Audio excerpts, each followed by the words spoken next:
From the shadowy depths of the city, where justice and mystery intertwine, emerges a broadcast as daring and vigilant as the masked Avenger himself. You are tuned in to the Green Hornet Case Files, unveiling the legacy and cultural significance of one of the greatest crime fighters of all time. Now, let the adventure begin. Here are your hosts, Kory and Greg.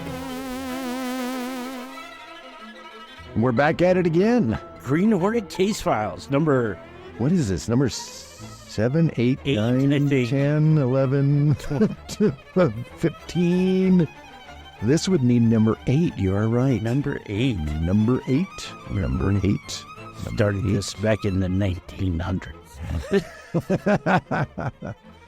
Kory and Greg back with you for the Green Hornet Case Files, and excitement reigns in the studio today. Oh, it's going to be a good one. You guys are in for a treat.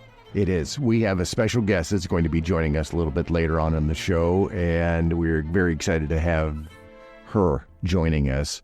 Something I hadn't even thought about it at one point in time was having this person. I wasn't even aware of this person. Right. It is the planets aligned. Yes. The clouds parted, the planets aligned. That's what I was looking for.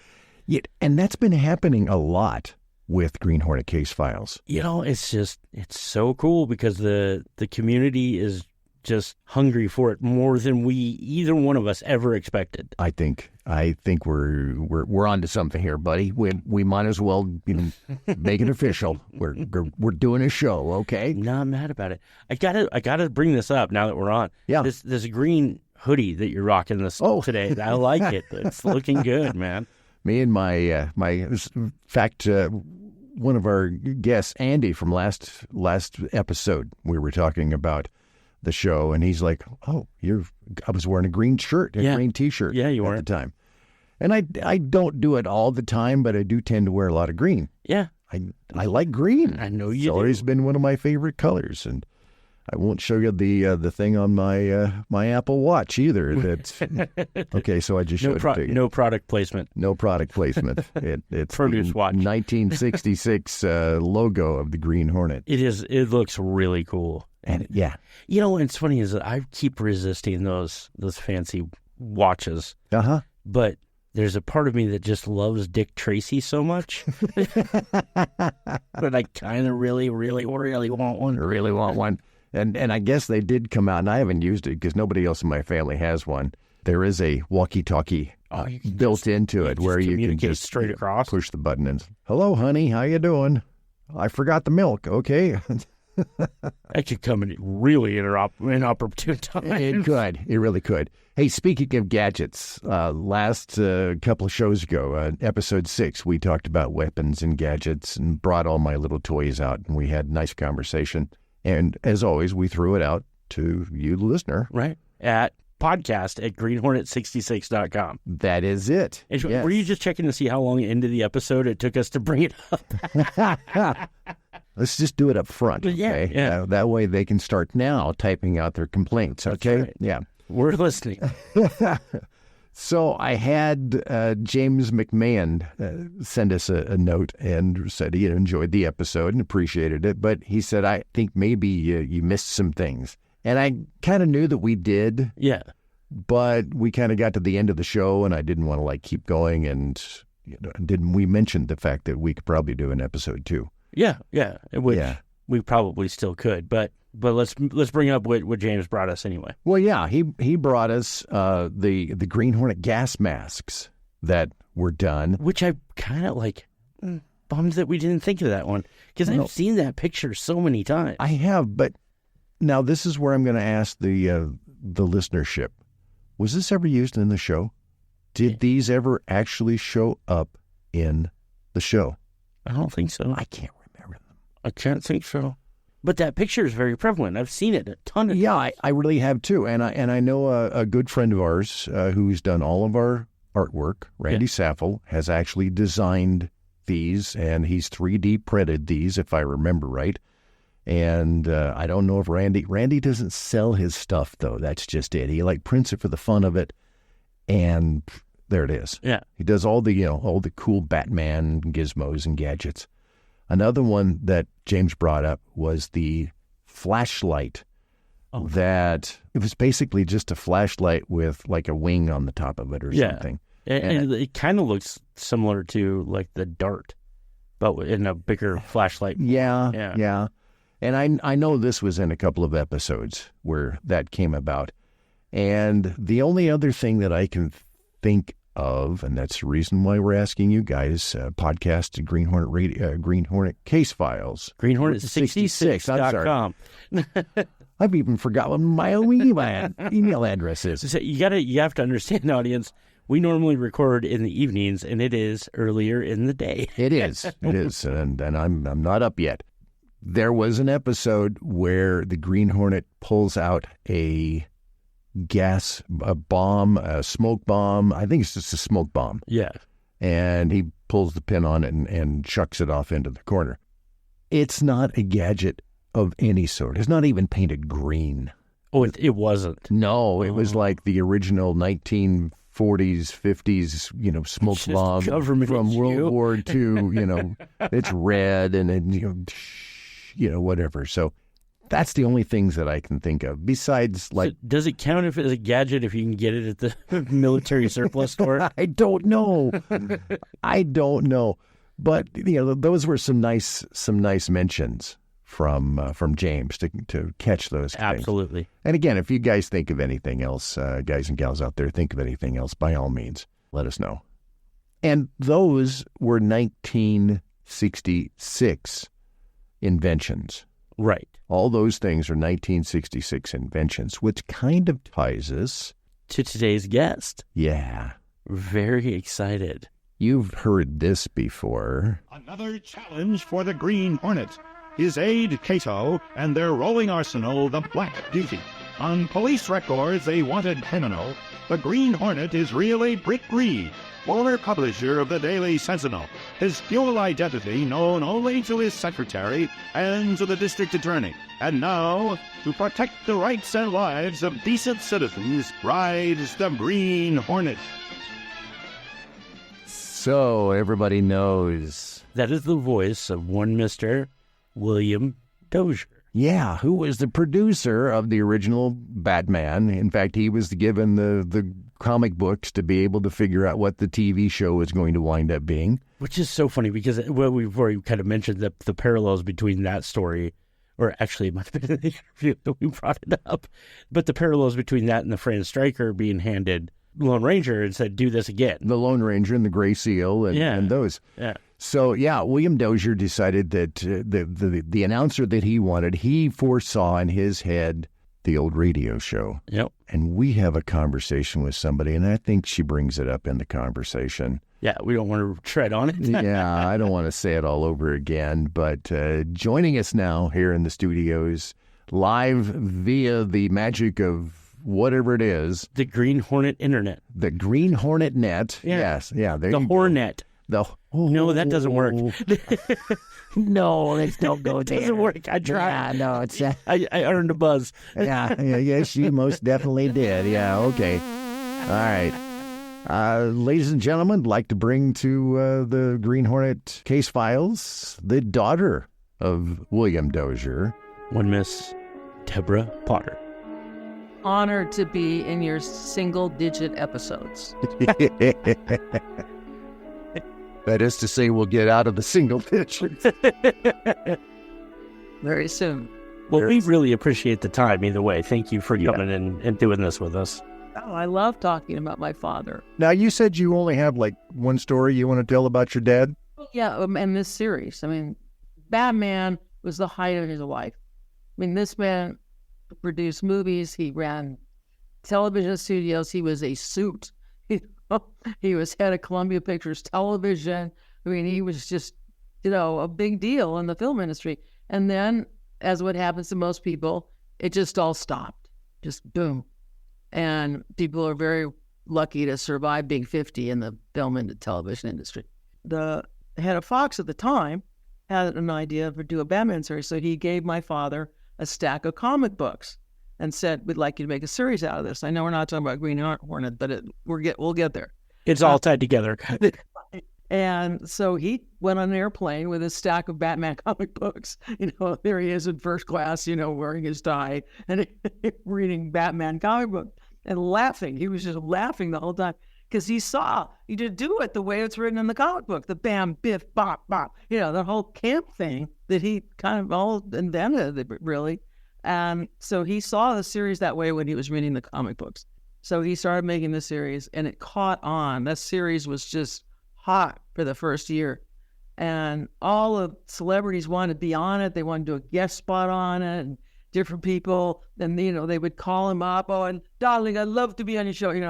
And he was socially on top again. And that was back when people were wearing caftans. So he wore it. And then it all stopped. I mean, this series was the most meteoric rise and fall of a television series ever because it was on 2 nights, which might have been part of the problem. While this was all happening, he was asked to make The Green Hornet too. So here we are. And I was just starting college then, so I wasn't with him as much as I was when he was doing Batman. But he was having a wonderful time putting it together and finding the right actors for it. And I remember him telling me, I found this wonderful young guy named Bruce Lee, and he's an expert in something called karate. And, well, yeah, he was very excited about finding Bruce Lee. And so that's really my only story about him in this whole period, watching both series. Green Hornet's very dark and Batman's very bright. So they're very different. They made 26 episodes of The Green Hornet. In fact, I was watching one today. This is true. The antagonist was named Trump. Yeah. Sorry. I think it's the very first episode. Yes. The Disappearing Gun, it's called. The Disappearing Gun. So, check it out. I don't think we'll go down that road. No more. I think that's absolutely fascinating that happened to pop up like that. But yeah, I'm into it. You know what I think is interesting about that is your dad gets this stack of comics handed to him and said, turn this into a TV show, which is almost cyclical back to the Fran Stryker days, where they came to him and said, make the Lone Ranger again. And it's like very, It is. It really is to have that similarity. And I don't know if you know the story of how the Green Hornet actually came about. Oh, tell me. That they had created the Lone Ranger. The Lone Ranger was from the same creative minds. Yeah. And George Trendle, being the suit at the time and seeing dollars and seeing, oh, this is a great show for kids. I'd like to have something that's maybe a little darker and a little more modern for maybe the more mature, the teenagers and the young adults, which this mirrors, the Dozier days for Batman and the Green Hornet very, very well. And Trendle came in and handed his top writer, Fran Stryker, who basically created the Lone Ranger and the Green Hornet, handed him a book about Jimmy Dale, who was also known as the Gray Seal. And it's the same kind of thing where he's this rich, playboy-y kind of character who goes out at night at the behest of a woman who, we don't know how and why the woman gets all the information, but she sends him out on these errands and these tasks. And he handed him this book about Jimmy Dale and the Gray Seal and said, make me a character like this that's a little darker, that's a little more adult, and that's where the Green Hornet came from. When was this? What year? This would have been 1935, because the very first radio shows appeared in January of 1936. So 30 years later, the exact same thing happens again. Yeah. That's somebody hands your dad comic books and says, here. Well, speaking of radio dramas, I'm sure, that why he narrated Batman. You need to tell us. Oh, well, okay. He grew up listening to those radio shows like the ones you're talking about. So probably Green Hornet and the Gray Seal and whoever. I didn't ask him what other ones he listened to, but he was wanting a narrator like those narrators, and he auditioned all these different people. Couldn't find one he liked. Finally decided to join SAG and do it himself. So that's his voice that you hear in every episode. Will Batman escape? That's my father. Yeah. I did not know that. You didn't know that? No, I didn't know that. That's amazing. Yeah. I totally learned something. That's so cool.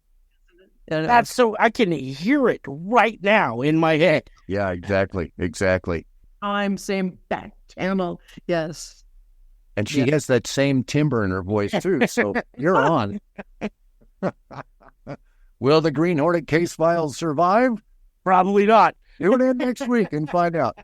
Well, somebody else narrated that show. Was it? He did. Your father narrated that as well. Did he? Oh. And that was where some of the confusion, I think, came in, is because people were expecting, they're hearing the same announcer voice and expecting the same colorful biff, bow, pap, that kind of thing. And that's not what they got with the Green Hornet. Well, I bet my father couldn't imagine anybody else but him doing the voice. That's probably why he did it. When he was head of CBS television, he did something similar when James Arness was going to leave Gunsmoke. And my father said, well, would you help us audition your replacement? Really? Actors coming in, and talking to the other actors, hi, Kitty, and how it, and Arness just couldn't stand it, so he stayed. That's a good play. That's smart. That's brilliant. Yeah. Play to the ego. I love it. There's egos in the film business. Really? There's egos in the film business? You have to put it somewhere, right? I guess you do. I know you said you were a college age, young lass at that point in time, but how much did Dad bring home that maybe you heard about over the dinner table with him and your mom? Or well, my mother, they weren't married to each other. They were extremely divorced they took one look at me when I was born and decided to quit. Well, he would bring some of it home, a lot of it home. He would tell me like who the guest star was going to be. He loved Zsa Zsa and all these people, Cesar Romero, Frank Gorshin, and all these people wanted to be guest stars on the show. He would talk about that, like who was going to be a guest star in it. And I remember I was able to do an interview with Adam West for our high school paper. I was allowed to do that. So that was fun. It was really fun to do. But he didn't really bring much of his work home. He really did. But also, he would come home very late. That industry lasts till 7 at night. I don't care if you're a suit or a performer. That's how long the days are, 12-hour days. So he didn't really bring much of it home. But it was very exciting. I remember him being really excited when he was creating it and doing it. And when it was kind of hard on me because people kind of identified me as, she's Batman's daughter. I'm like, no, no, please. Was there any? Did he have any particular reaction, or find out that like when the Green Hornet made its way over to China, it was the Kato show. The Kato show, yeah. Like, did that ever enter into it at all? Yeah, I wasn't aware of that. I'm sorry. Wish I could. Oh, okay.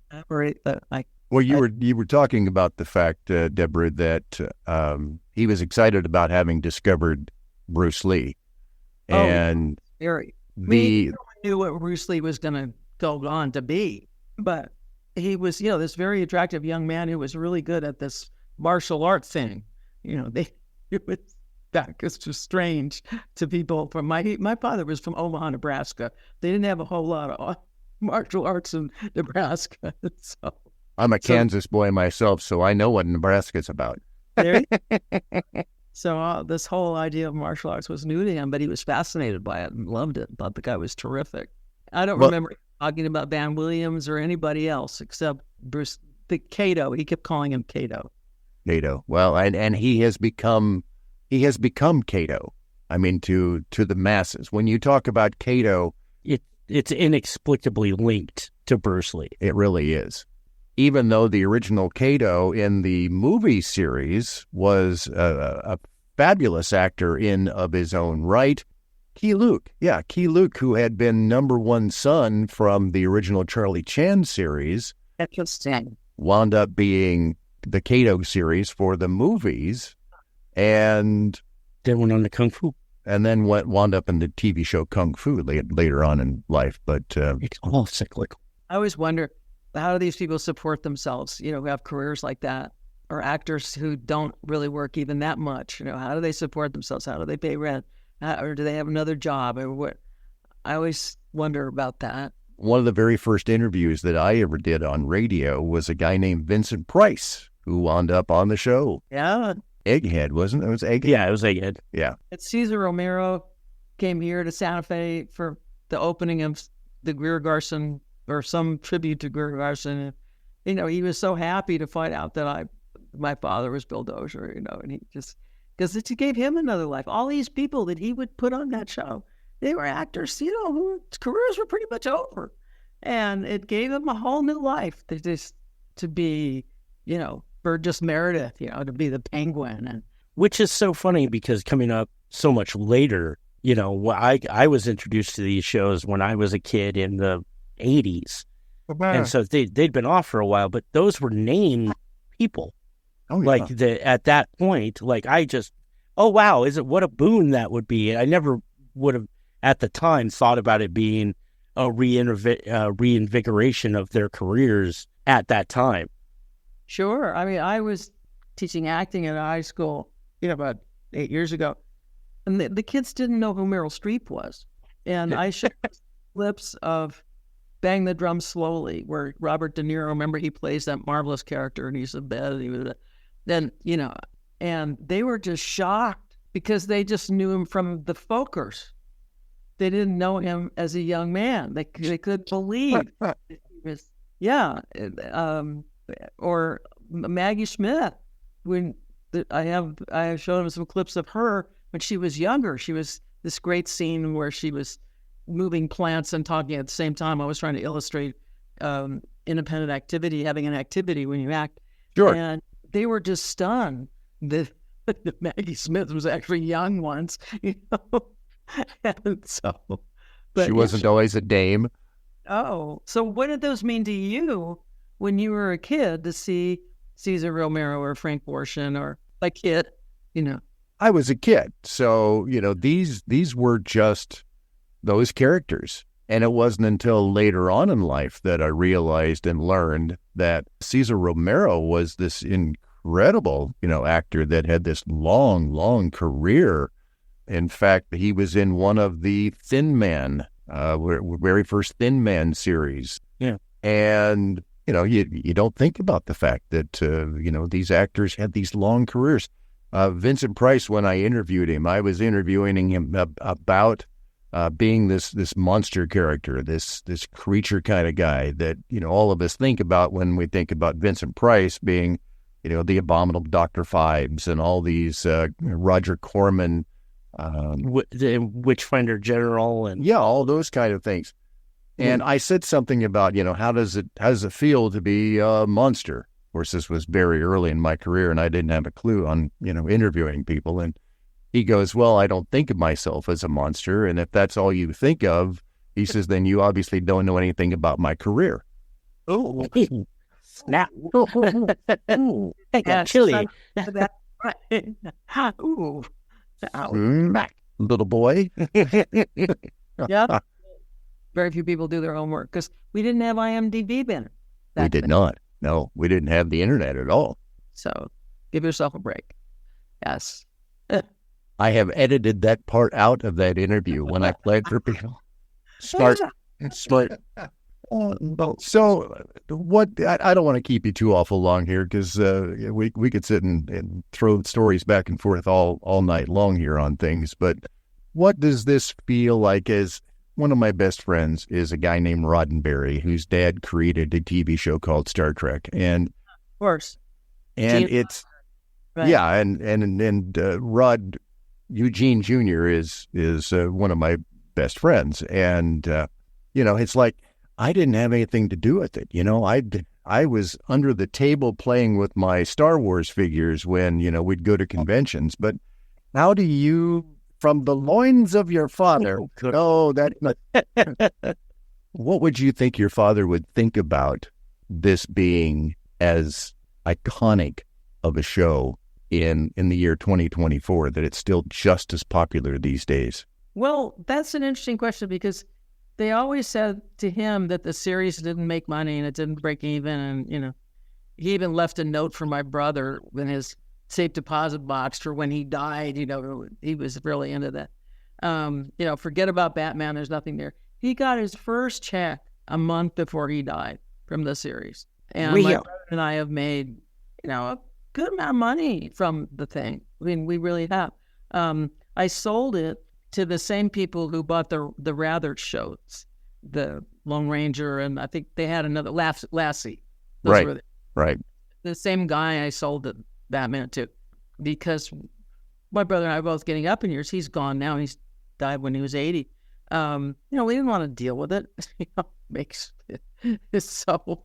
Right now, the feature film, that wild feature film based on the series, is still being shown in television. I get checks every year from that.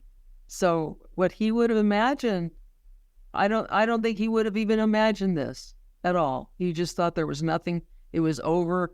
Now, he did not live in a world where you had Netflix or where you had YouTube, where people could find things. Sure. That technology was available to everybody. So his frame of reference was, how long is it going to be on television?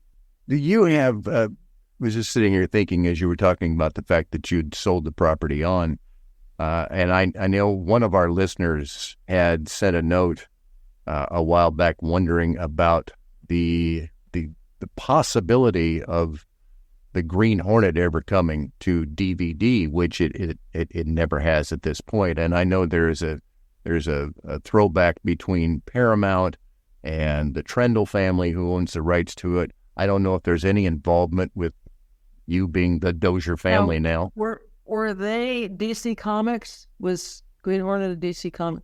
Because Batman was, and that was owned by the character was owned by Warner Brothers. No, Green Hornet is owned by Fox. So it was just almost impossible to get DVDs made or any of that. Were you a part of that process when it came to DVD? Did it finally come to that? Okay. Yeah. No, because what, 5 years ago? 4 years? The fellow I sold it to must have been able to make that happen, because up to that point, spent a lot of money on legal fees. Actually, it was because neither side wanted to be wrong. So that's how that is in that business. You don't dare greenlight something in case you think you might be wrong.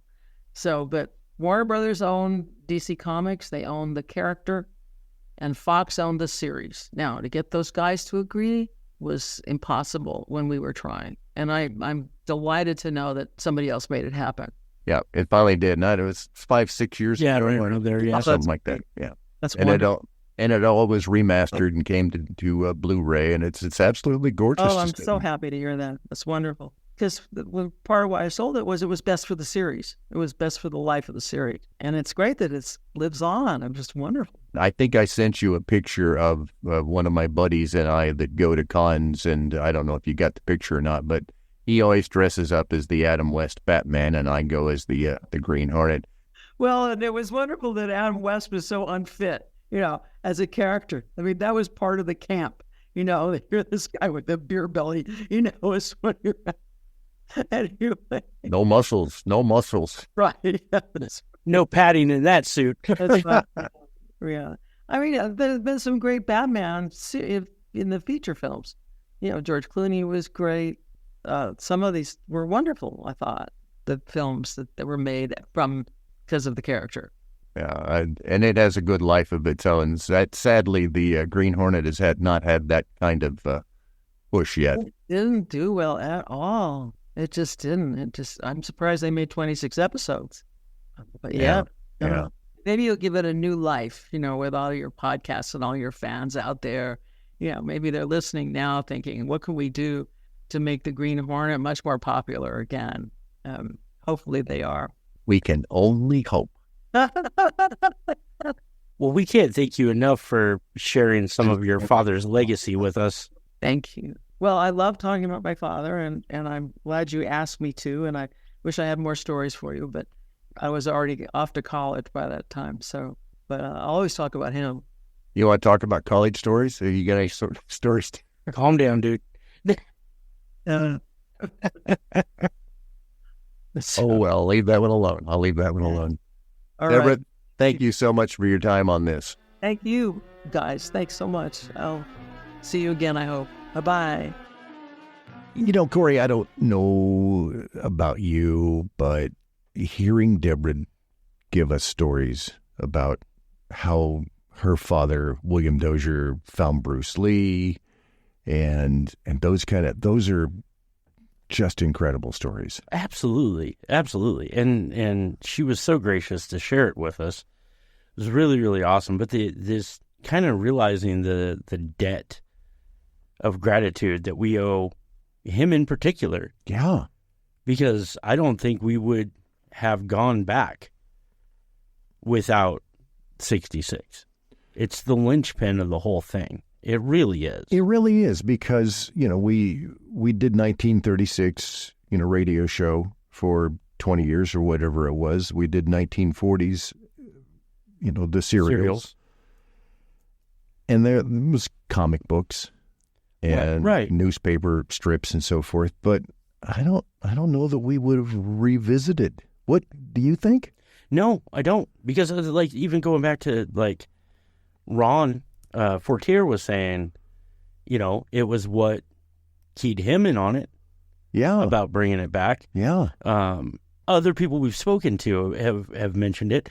It's the gateway. It's the entry point for, I'd say, the majority of the fan base is all owed to William Dozier wanting to do it. I think so. And I'm sorry it didn't work the way that, he was thinking it would work. Yeah. We can all look at it now from, 10,000, foot view and go, well, if you hadn't done this or if you hadn't done that. But bottom line is we still wouldn't have had it, period. No. And the 26 episodes that we have changed a lot of things for a lot of people. Yeah. Bruce in particular, who has had such an enormous impact on the world, and I know we kind of but he's an integral part of the story. I'm going to stop apologizing for bringing it up. It's so big. When it becomes the Bruce Lee show on another continent, because that's what they wanted to see. Right. Yeah. But without Dozier, that doesn't happen. No. I mean, Bruce was a force of will. It would have come around eventually. I'm pretty sure he would have figured it out, but that's what got him. That's what gave us all Bruce Lee. And that's what and then those of us who keyed in on the Hornet and had such a rich lore of previous things to go back to and discover, thanks to him. I know that a couple of our listeners have requested that we visit, the 1966 show, and we break down episodes, and I think that's in the offing as we go down this road, and it will happen. Yeah. I like the idea the same way that we're going to break down some of the serials and maybe even break down some of the radio shows. Right. The same way. In fact, we may even break down the movie. Maybe. We'll see about that. We're still gonna sit down and watch it together. Yeah, big thanks again to Deborah Potter, the daughter of William Dozier, and spending some time to talk with us. She was so much fun. She was super cool. Really was. We have another family member that is going to be joining us in a future show. I'm not going to. I was going to say, can we bring that up yet? I'm not going to bring it up yet. That's even a little closer to the inception.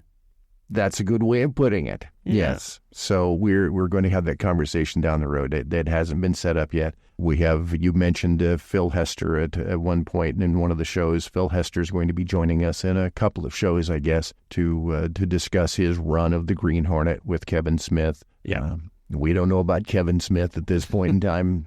We got our fingers crossed. We have our fingers crossed. We basically reached out to everybody that we can think of. Yeah, and it's the amount of people that have said yes is crazy. It really is. It really is. And the people that kind of keep popping up. One of the things I want to throw out before we wrap things up for the day, you don't know anything about this, Kory. I'm going to surprise this kind of on you. Okay. It's just a question from me to you. I was having some artwork done by our good friend Randy Saffel. We ran across one of the ads that was done back in the, I think, comic book maybe, where they were showing the graphic of the Green Hornet, and you could send off $1 and you could get a membership card to the Green Hornet Crime Fighters Club, and you would get I would still rock that in my wallet today. Yeah. You could get some, I think they sent out 4 secret letters, and then you also got the decoder. You got a decoder ring? Well, it wasn't a ring, okay, but it was a decoder of some sort that you got with that. Was it an ad for Ovaltine? I know that was a little Orphan Annie, but still. Yeah, just stop, okay? Just stop. Man. And I was having Randy do a little work on that, and we were throwing back and forth this idea of, could we do a Case Files version of the same thing, and maybe that'd be cool. Maybe sell it for $1. One of the things that all of this we're doing is all out of pocket. Yeah. For me at this point. And because I'm a slack. Because you just, hey man, I'm here. You're here, and I appreciate that more. So just the question was kind of being is the group, are we happy enough with what we're doing that there is the possibility of support down the road? That and it's not really me putting my hand out and saying I want money. Right.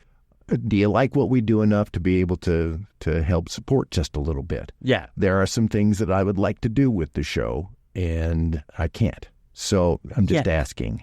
Yet. Good point there. Good point. It's the Green Hornet Case Files, and gosh, Deborah Potter. Dude. Oh.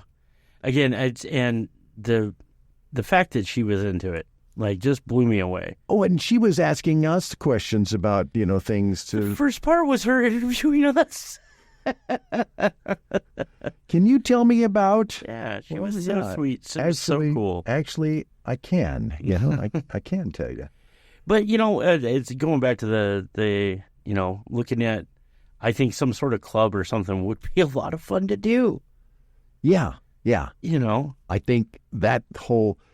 part of my conversation with Randy was, I remember, and we can go down a rabbit hole here, I remember sending off 50 cents, two quarters taped to a piece of cardboard, and my name and address for, I don't know if you remember the cereal Quisp. No. Okay, it was kind of a precursor, I think, to Captain Crunch. Okay. Same basic idea. Okay. And it was all animated, and Quisp was this little alien character that had a little beanie kind of thing on his head. And I sent off, because on the back of the box you could send off for this, it was pink and it looked like a beanie, and it had a little battery pack and a little propeller on the top. And it would... And I got it. It was the most awesome thing that oh, heck yeah. I'd love to have it now. Yeah. I remember doing a box top, so many box tops of Star Wars cereal. Yeah. For an Obi-Wan Kenobi figure. Ah. That was clear. Oh. Like the ghost version. Like the ghost version. Yeah, the Force of Obi-Wan, yeah. Yeah.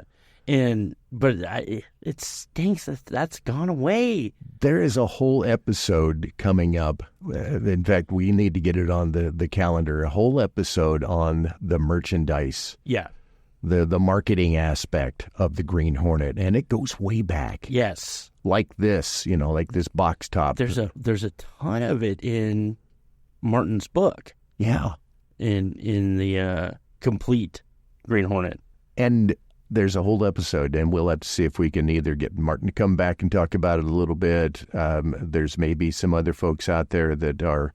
I know there's a lot of really good collectors Yeah. And if you're a collector and you've got an awesome collection, If you want to talk to us, send us a note, podcast at greenhornet66.com. absolutely, And please. we would be happy to talk to you. I think that's going to wrap it up for the show. Yeah, I think this is a good one, man. I love it. And again, thanks to Deborah Potter for coming on the show. And, you know, her mom was a whole other topic, you know, Joan Fontaine. You know, Yeah. could have sat and talked to her for hours about, you know, having this famous mom, you The know. fact that we had to truncate it really was kind of a bummer. It really was. So, and I think she's willing to come back on the show anytime we want. So So, that sounds great. All right, going to wrap things up for this particular episode. And thank you for jumping on the wagon with us. yeah. Oh man, we're gonna roll on out and get our buzz on. But thank you so much for putting up with these two knuckleheads. That's right. That's right. It's the Green Hornet Case Files. Are you ready to roll? Let's roll. As the night envelops the city once more, our journey through the hidden alleys of history and valor comes to a close. You've been riding shotgun with the Green Hornet Case Files, where the echoes of the past meet the voices of the present. Tune in again for the next thrilling adventure, where shadows speak, secrets unfold, and the legacy of the Green Hornet continues to inspire. The Green Hornet Case Files is a Grail Productions podcast. The Green Hornet is owned exclusively by Green Hornet, Inc. Until next time, vigilant listeners, keep your wits sharp and your spirit unbreakable.